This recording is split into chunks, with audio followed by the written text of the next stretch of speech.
ایک دفعہ کا ذکر ہے کہ ایک چڑیا اپنے بچوں کے لیے دانے کی تلاش میں ماری ماری پھر رہی تھی کہ اسے ایک گھر کے پاس گندم کے چند دانے دکھائی دیے۔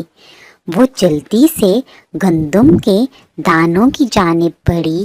اتنے میں اسے خیال آیا کہ ہو سکتا ہے کہ کسی شکاری نے یہ جال پھیلایا ہو تاکہ کوئی پکشی اس میں آ کر پھنس جائے۔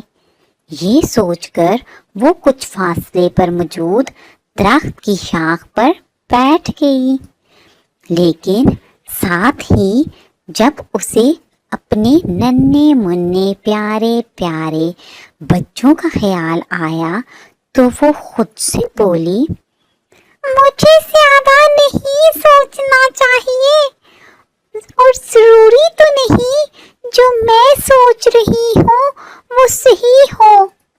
ایسے بھی شام ہونے والی ہے اور میرے بچے میرا انتظار کر رہے ہوں گے۔ یہ کہہ کر وہ گندم کے دانے چگنے لگی کہ اچانک اسے محسوس ہوا کہ وہ ایک جال میں پھنس گئی ہے۔ اس نے اس جال سے نکلنے کی بہت کوشش کی لیکن وہ ناکام رہی۔ اتنے میں اسے سامنے سے ایک شکاری آتا ہوا دکھائی دیا۔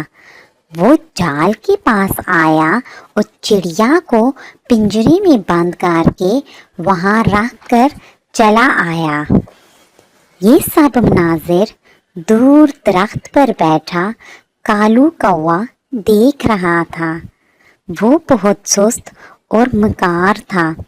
اسے ایک ترکیب سوچی۔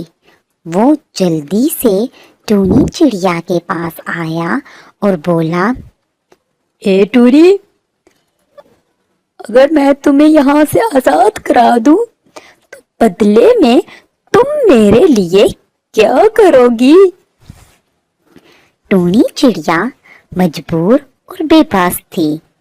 جلدی سے بولی، کوے بھیا، جو آپ بولو گے میں کرنے کے لیے تیار ہوں، بس مجھے یہاں سے جلدی جلدی سے نکالو۔ میرے ننھے منھے بچے میری راہ دیکھ رہے ہوں گے۔ کچھ سوچ کر کوے نے جلدی سے ٹونی چڑیا کو وہاں سے آزاد کروایا اور پھر چڑیا کو لے کر سامنے والے درخت پر چلا گیا۔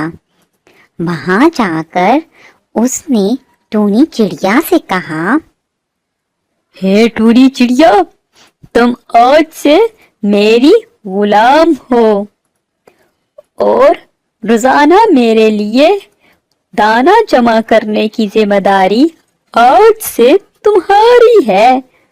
تم روزانہ گندم کی ایک بالی میرے لیے لے کر آؤ گی۔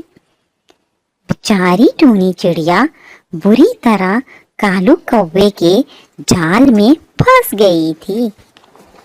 اس کے پاس کوے کی بات ماننے کے علاوہ دوسرا کوئی راستہ بھی نہ تھا۔ پھر چڑیا صبح سویرے ہوتے ہی گندم کی تلاش میں نکل جاتی۔ پھر سب سے پہلے وہ کوے کے لیے گندم کی بالی لے کر آتی اور پھر کچھ گندم کے دانے اپنے بچوں کے لیے لے کر گھر آتی۔ اسی طرح دن گزرتے جا رہے تھے۔ ٹونی چڑیا اپنی روزمرہ روٹین سے سخت تنگ آ چکی تھی، کیونکہ اسے دھوپ، بارش، ہر موسم میں کالو کوے کے لیے ایک گندم کی بالی ضرور لے کر آنا پڑتی تھی۔ اب تو وقت گزرنے کے ساتھ ساتھ اسے گندم کی بالی کسی بھی کھیت سے بعض اوقات نہ ملتی تھی۔ ادھر کالو کوے کے مزے ہی مزے تھے۔